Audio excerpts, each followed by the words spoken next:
공매도는 우리 시장에 반드시 있어야 돼요. 왜냐하면 작전주들이 주가 작전을 칠 때 막 올리잖아요. 공매도가 이 작전주들의 주가를 올리는데 견제를 하는 영역도 하거든요. 만약에 이 밸류잖아요. 밸류에서 많이 고평가됐다 싶으면은 공매도가 들어오는 거예요. 아무 때나 들어오는 게 아니라. 그렇기 때문에 그런 견제 역할도 한다. 잡아야 될 거는 뭐냐면은 불법 공매도입니다. 이 불법 공매도가 규모도 파악이 안 되고요. 집계가 안 돼요. 근데 지금 이제 공매도 전면 금지를 시킨 거는 합법적인 공매도까지도 다 금지를 시킨 거예요. 이 불법 공매도 때문에. 실질적으로 불법 공매도가 자행되는 거는 증권사, 뭐 사모펀드 이런 애들이거든요. 공매도가 청산되려면 첫 번째로 증권사 D31 예수금 제도 없애야 된다. 그 다음에 기간에 대한 누진제를 적용해야 됩니다. 외국인들이나 기관들이 상한 기간 없이 공매도하는 걸 방지하기 위해서 3개월 이후부터는 세금을 매기는 겁니다. 그러니까 공매도를 만약에 쳐도 계속 들고 가는 게 안 되고 한 3개월 이후부터는 세금을 부과하는데 기간이 길어지면 길어질수록 누진제로. 그러니까 예를 들어 3개월 이후에는 막 10%가 붙고 6개월 지나면은 20%,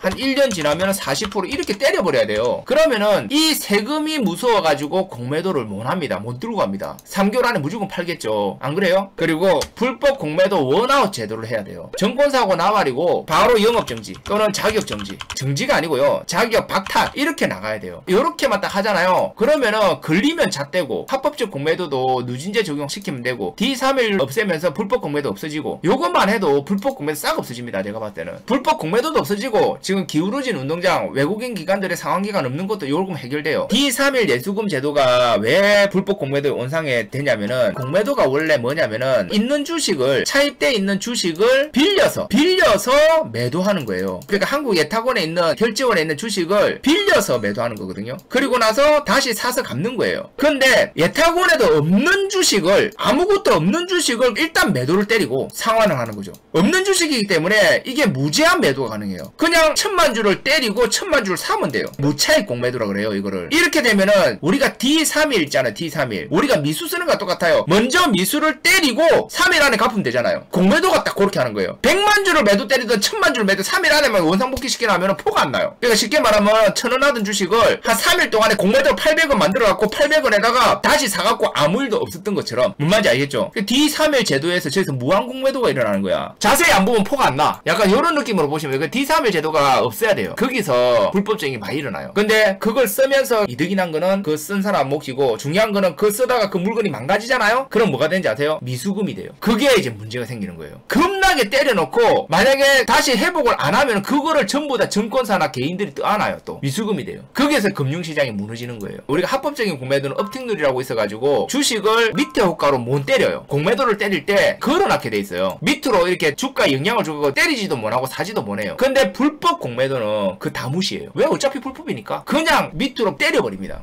지금 불법 아닌데 아유 업팅룰은 지켜야 돼 이렇게 하겠어요? 아니에요. 불법 공매도가 정말 위험한 게 그거예요. 주식 단체는 피넛과 함께합니다. 네이버에서 피넛을 검색하세요. 이번에 공매도가 내년 6월달까지 금지예요. 6월달까지 금지이기 때문에 일단은 바닥을 돌리는데 어떤 일조를 할 걸로 보여집니다. 근데 결국은 나중에 또 후유증이 남아서 더 큰 하락이 나올 수 있고 공매도 금지는 우리 주식시장의 호재다. 일단은 왜 정부의 방침이니까 호재다. 일단 이렇게 볼 수가 있겠고요. 우리가 잡아야 될 거는 뭐냐면 불법 공매도예요. 이 불법 공매도에 대한 대책을 아주 시급하게 만들었는데 지금 이제 공매도를 금지시켜도 말 그대로 불법 무차익 공매도는 계속 자행이 된다는 겁니다. 그래서 이거를 잡아야 돼요. 근데 증권사 시스템상 이게 가능하도록 지금 만들어져가 있어요. 불법 무차익 공매도는 증권사가 어느 정도 개입을 하지 않으면은 이게 안 되게 돼 있거든요. 그래서 무차익 공매도가 완전 범죄라고 지금 생각을 하고 있단 말이에요, 사람들이. 근데 이 무차익 공매도에 대한 거를 들여다보고 제가 봤을 때 원아웃 제도를 하는 게 맞다. 무차익 공매도를 하는 증권사는 그냥 원아웃으로 증권사 허가를 없애버려야 되는 거예요. 무슨 말 이해되죠? 그리고 추징금이나 벌금 또한 엄청나게 처벌을 강화시켜야 된다. 이 불법 공매도 때문에 우리 주식시장의 개미들이 다 죽어나는 거예요. 합법적인 공매도는 괜찮아요. 불법 공매도에 대한 대책을 마련해 주시면 좋을 것 같다. 우리 정치인분들이. 합법적인 공매도는 괜찮다. 왜냐하면 합법적인 공매도는 차입이기 때문에 수량이 제한적이에요. 불법 공매도는 무제한입니다. 합법적인 공매도를 손댈 생각하지 말고 불법적인 공매도로 손을 대라. 저는 그 말을 꼭 하고 싶습니다.